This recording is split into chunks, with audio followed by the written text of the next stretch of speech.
వి gold trusted gold buyers. మీరు తాకట్టు పెట్టిన బంగారాన్ని విడిపించి ఈ రోజు ఉన్న మార్కెట్ ధరకు కొనబడును.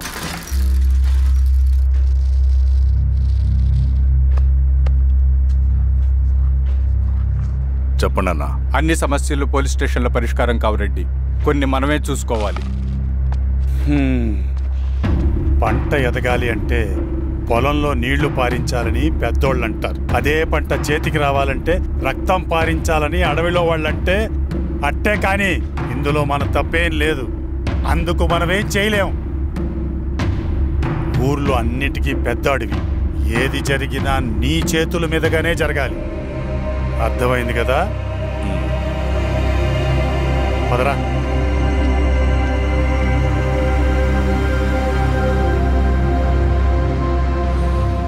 బియ్యంలో రాళ్ళున్నాయి, ఏరేయాలి.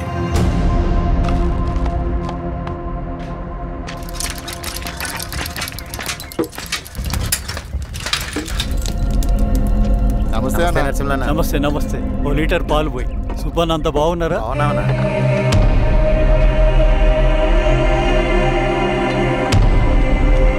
వెళ్ళొస్తా. మంచిది, వస్తా.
నీకేం కాదు బాబాయ్, కళ్ళు బాబాయ్. బాబాయ్ బాబాయ్ బాబాయ్ బాబాయ్ బాబాయ్.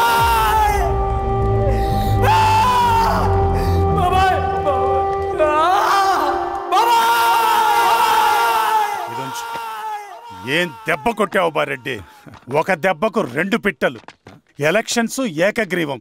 ఇంకొకటి, రేపటి నుంచి ఆ కూలీ నా కొడుకులు మనం ఎంత ఇస్తే అంతగా వచ్చి పనిచేస్తారట.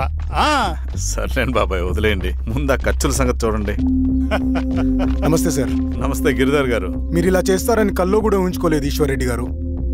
2 పసిబిడ్డలు ఉన్నారు ఆ ఇంట్లో. వాళ్ళ గురించి ఏమైనా ఆలోచించారా? రేపు వాళ్ళు మళ్ళీ అడవిలోకి వెళ్ళి గన్నులు బాంబులు తీసుకొచ్చి మీ ఊరి మీదనే పడతారు. అప్పుడు వాళ్ళకు మీరు, మీకు వాళ్ళు. ఇది ఆగదు. అసలు ఏం మాట్లాడుతున్నావు గిరిధర్? మీకు అగేన్స్ట్ గా ఇప్పటివరకు ఏ ఎవిడెన్స్ లేదు. మీకు చెప్పేద్దామని వచ్చాను. బయలుదేరండి.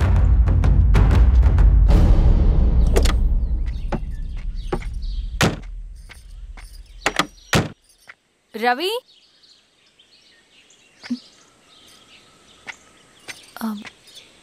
రవి ఈరోజు ఆఫీస్కి రాలేదేంటి? నరసింహుల బాబాయ్ చనిపోయాడు. జరిగింది విన్నాను. ఎలా? అన్యాయం అండి. ఎలక్షన్లో నిలబడితే చంపేస్తారా? ఎవరు? ఎవరా? ఆపోజిట్ పార్టీ వాళ్ళు. అందరికీ చెప్తుంటారుగా, మీ అన్నకి చెప్పలేదా? ఇలా చంపుకుంటూ పోతే ఏదో ఒక రోజు మన వాళ్ళని చంపుకోవాల్సి వస్తుందని. రవి, వెళ్ళి మీ అన్నకి చెప్పుకోండి.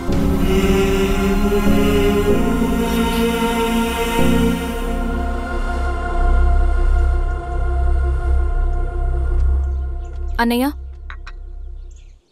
నీతో మాట్లాడాలి. ఏంటమ్మా? ఎందుకు ఇలా చేసావన్నయ్య? ఊరంతా సరే, నువ్వు కూడా నన్ను తప్పడుతున్నావమ్మా. ఇందులో తప్పు పట్టడానికి ఏముందన్నయ్యా? నిన్న నా కళ్ళతోనే చూశాను. స్వామి కారాపు దానికి కదా.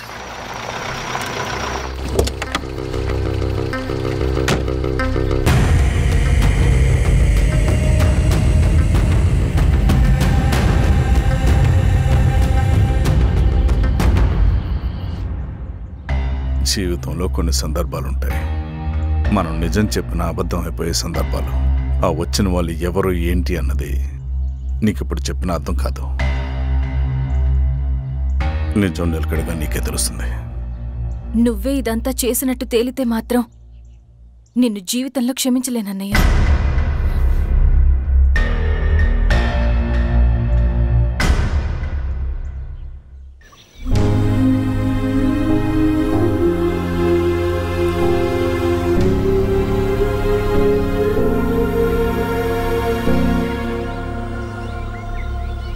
కామ్రేడ్ నరసింహన్న అమరే!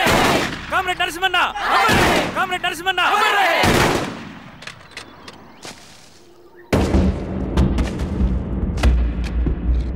ఇలా జరుగుతుందని ఊహించలేదు. ఇవాళ నుండి వాళ్ళ కుటుంబ బాధ్యతలన్నీ మన విప్లవ సంఘమే చూసుకుంటుంది. రవి అన్నా, ఇది వెళ్ళి వాళ్ళ కుటుంబానికి అందివు. సరే అన్నా. ఈ రోజు నుంచి ప్రతి నెల మన తరఫున సహాయం అందుతుందని చెప్పు. అలాగే. నేను చెప్పానని చెప్పు. అన్నా, ఊరంతా భయం గుప్పెట్లో ఉందన్నా. మరి మన నరసింహన్న ప్రాణత్యాగానికి అర్థమేంటి కామ్రేడ్? భయపడటం వల్ల పనులు జరుగుతాయని వాళ్ళు నమ్మితే వాళ్ళకంటే ఎక్కువ భయపడగలుగుతానని వాడికి తెలియాలి. లాల్ సలాం కామ్రేడ్! లాల్ సలాం కామ్రేడ్! లాల్ సలాం కామ్రేడ్! లాల్ సలాం కామ్రేడ్! లాల్ సలాం కామ్రేడ్! లాల్ సలాం కామ్రేడ్!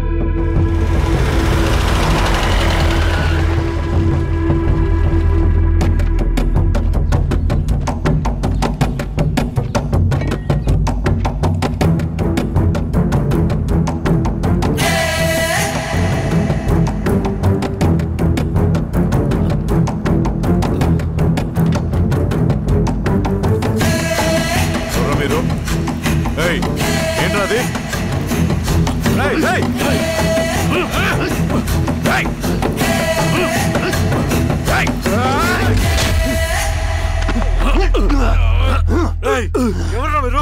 ఏం కావాలి?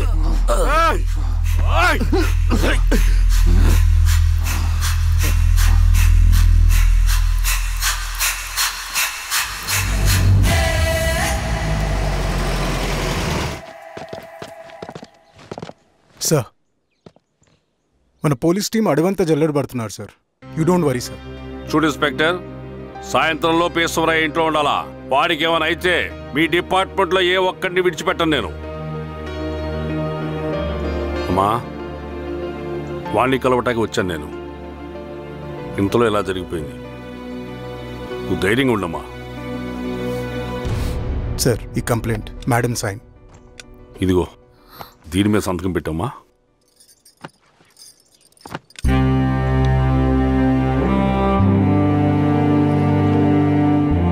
వెళ్ళండి, ముందెళ్ళి అప్పని చూడండి. సార్,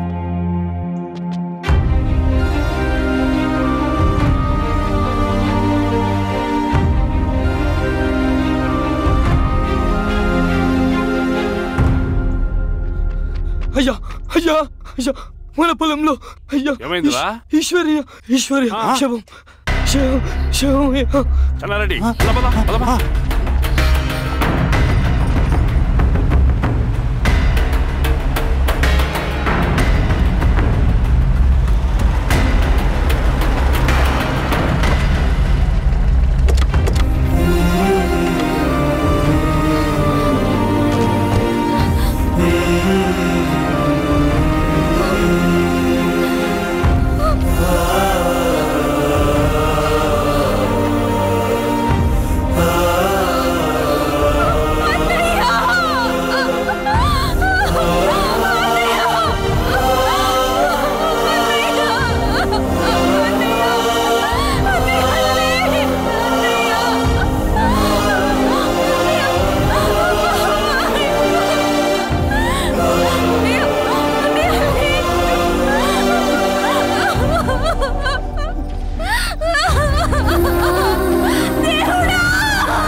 అలాగే సార్. మీరే సార్ మీరు క్లియర్ చేయి. మీరందరూ జరగండి మా పక్కకి.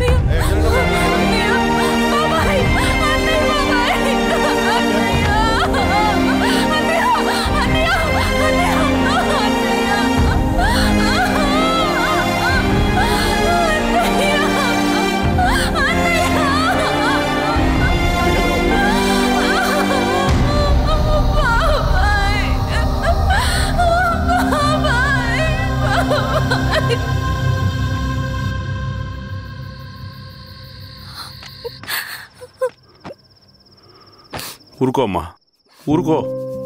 నలుగురికి మంచి చేయాలన్నది మీ అన్నయ్య కళ.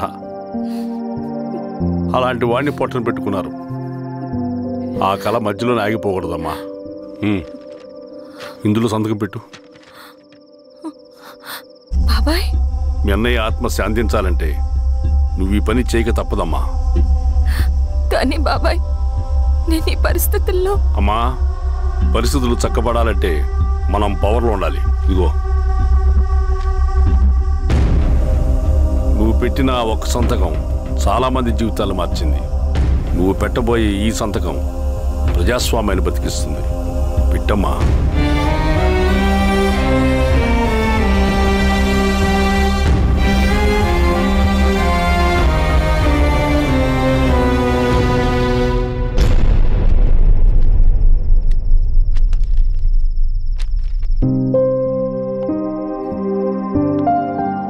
వెళ్ళొస్తాను.